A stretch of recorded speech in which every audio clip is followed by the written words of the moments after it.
I love designing and building instruments.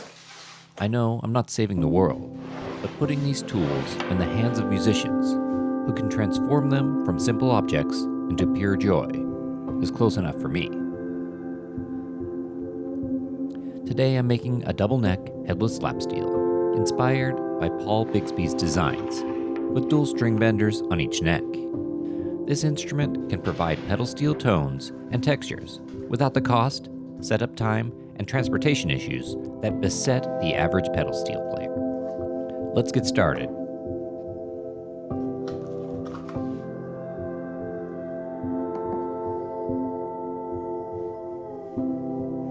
This one is a bit different, and even if I do say so myself, I prefer this style. All in one bang, one buck, and done. The piecemeal approach has some appeal, and the tube certainly appreciates consistent production. For me, what you lose is the satisfaction that we're all after. The conclusion that these multi-part video series just don't deliver. The tonic resolution to a dominant 7-chord. You will see this thing complete and making sound. So hang tight. No need to look through the table of contents or start skipping around to the end. I'll give you a taste right here.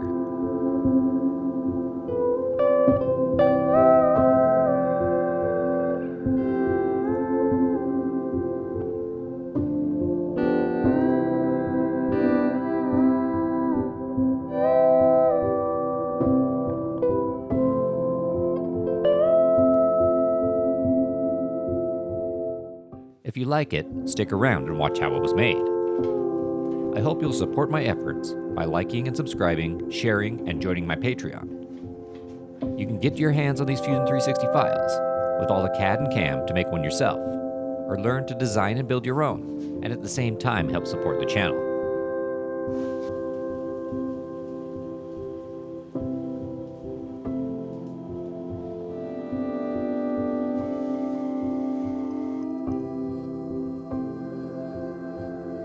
I've been dreaming and designing this thing in the background for quite a while.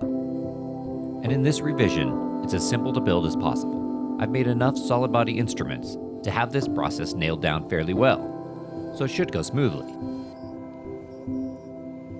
As usual, the purpose of this video and the Fusion 360 files I provide to Patreon members is to entertain. If you pick something up along the way, all the better. Feel free to ask a question if you don't understand something.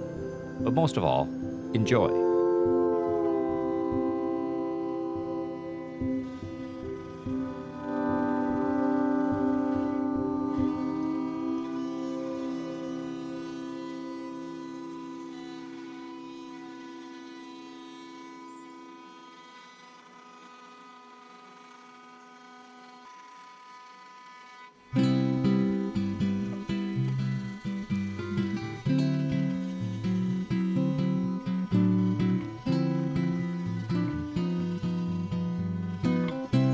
Haven't picked up on it already, I'm influenced and thoroughly admire the instruments made by Paul Bigsby. I find a lot of similarities in his style, methods, and approach to instrument production, and that of my own. I've been playing the pedal steel for about a year now, and I'm looking for an instrument that's more portable and has two necks. One for standard C6 Western swing style playing, and the second in E9. To get that tangy, swelling country texture and vibe that we can't help love, even though we may not be willing to admit it.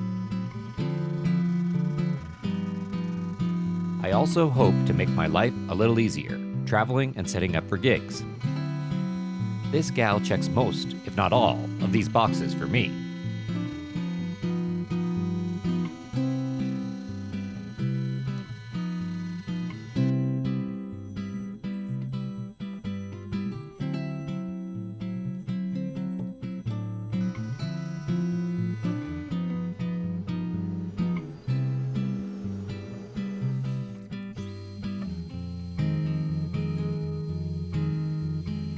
If you don't know about Paul Bigsby, well, what can I say? It's a fantastic story. A close look at the dates, people, musicians, and instruments should make his influence on the electric guitar obvious. He preferred to make custom instruments for individual musicians, rather than setting up production schemes like Leo Fender. While I greatly admire what Leo did, My viewpoint aligns with Paul Bigsby. He was a skilled machinist, fabricator, tinkerer, and jack of all trades. More than a small number of these types of folks wind up in lutherie. From pattern making and sand casting to woodworking and machining, his varied skills proved to be useful in producing instruments with playing capabilities that perform at a level still envied today. I deviate from the Bigsby style a bit on this model, but I like to think Paul would approve, although there's a good chance he wouldn't.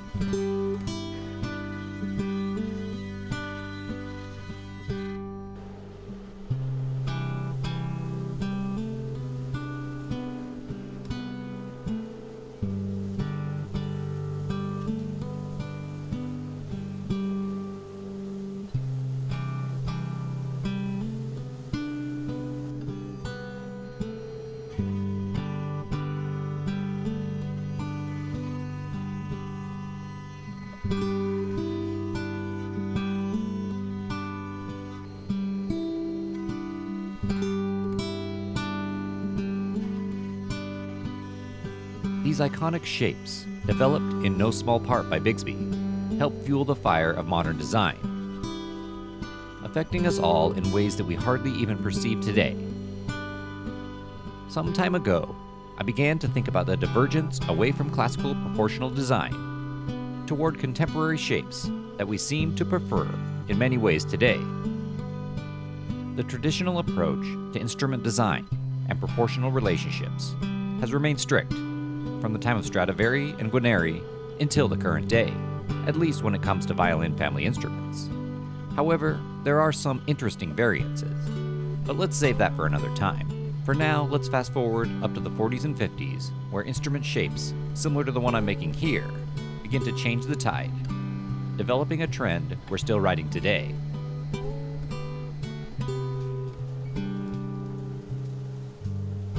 If we put ourselves in that time, and think about how quickly things were changing, how the imposition of the modern world was overtaking the relatively rural life of denizens around the country, particularly in this small corner of California, it's easy to see the appeal of these organic, modern-looking shapes. Sure, there are many proportional examples amongst natural forms, but nature never seems to limit herself. It's easy to find beauty in perfect proportions. They catch our eye quickly. Non-proportional shapes add an interesting aspect of contemplation to the mix. An appealing hybrid of organic chaos, parametric precision, intentional and unintentional tangent curves, and at times somewhat off-axis tangent relationships.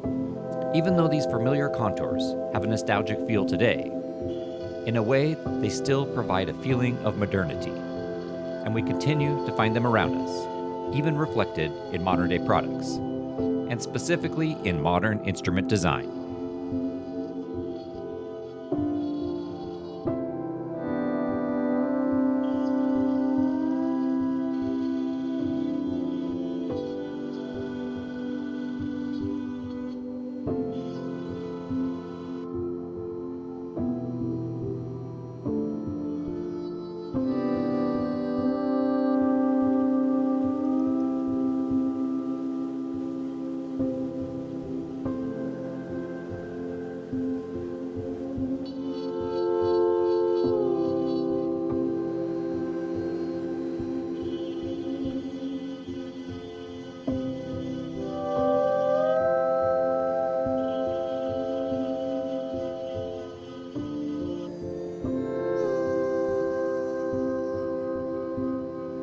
I may have breezed through a thing or two here, and for that I apologize.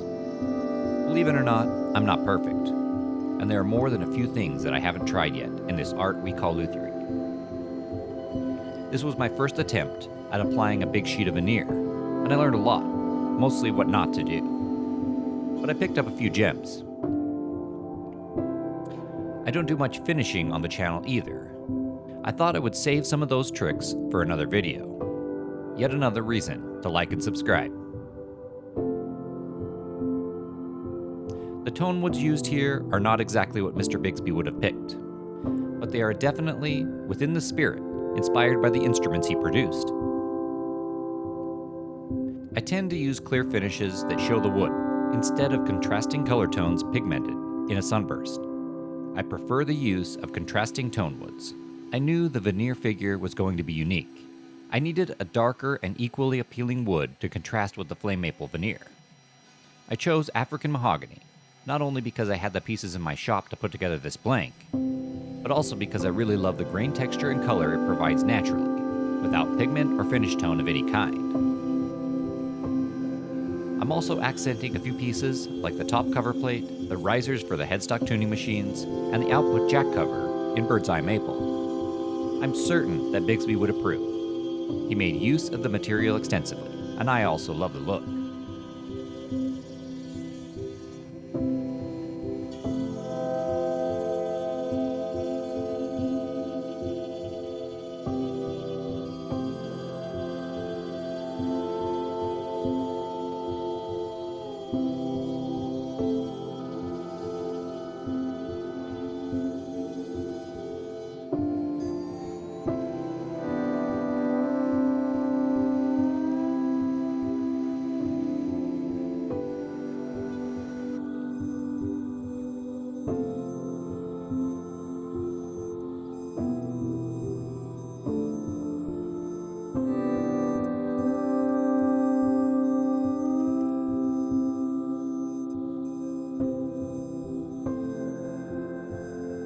I've cut a cavity to hold the necessary accessories, tuning machine keys, a bar, and a spot for finger picks if I start using them again. In a previous version of this design, I included a Bigsby-style headstock shape used in his early lap steels.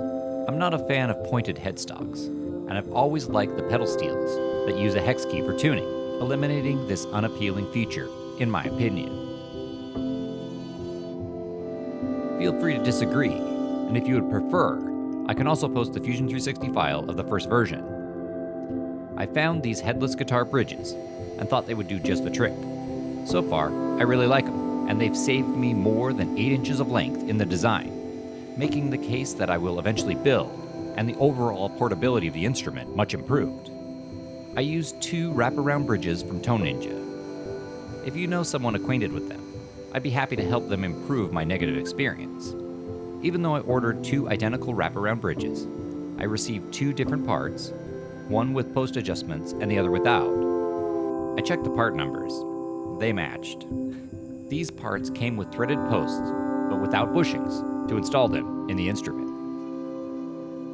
I asked why they did this, and they stated that the length, pitch, and diameter of these thread posts vary. And indeed they do, but they supplied the posts? So I'm not sure why they can't match the bushings. When I asked them what bushings went along with the posts I ordered, their answer made me less than comfortable about buying parts that I was unsure would match. If you're a beginning builder, you'll find this kind of thing a lot. I was lucky enough to have the parts to make it work in my junk drawer. You may or may not be. To cap off the hardware, I used Peter Sellers pitch witch benders for both necks, and I'll talk about how I set them up later. The arms they came with were a bit short, and with the tuning I'm using, they began to crack easily. I made up new arms in mild steel. I left them smooth but not polished, to add to the somewhat vintage vibe I'm going for. On the outside neck, I used a Seymour Duncan humbucker, and on the inside neck, I went with the bare knuckle nail balm. I had both of these hanging around the shop, and I plan to replicate the Bigsby single coil in the future. I will replace them when I do. If you're an eager beaver and want to beat me to the punch, I've included the design for the Bigsby pickups in the Fusion 360 file. I've wired these pickups traditionally, using high-quality pots and Russian paper and oil caps to top off the electronic chain.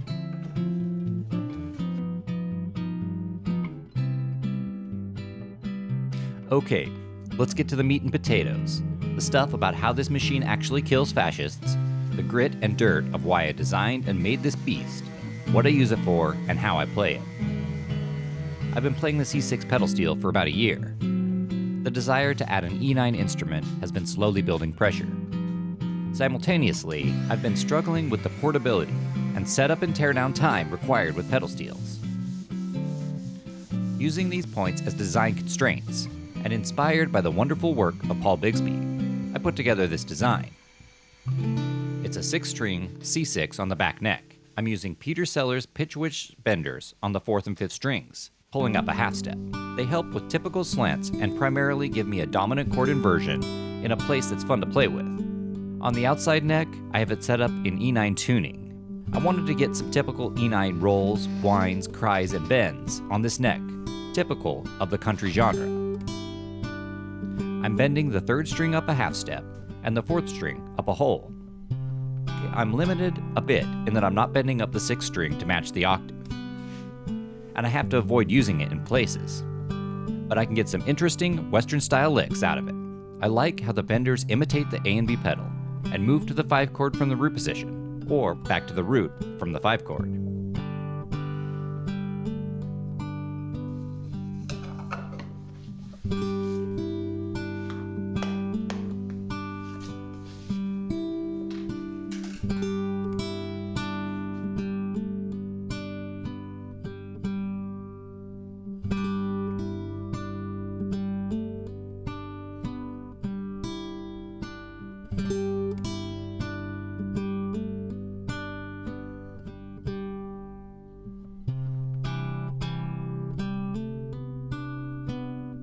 I hope you folks like this thing as much as I do. I had an absolute blast putting this one together, and I hope playing it will be equally enjoyable for many years to come. If you haven't built or performed using your own instrument, I can say there's nothing better. As always, if you have any questions, feel free to ask, and thanks for watching.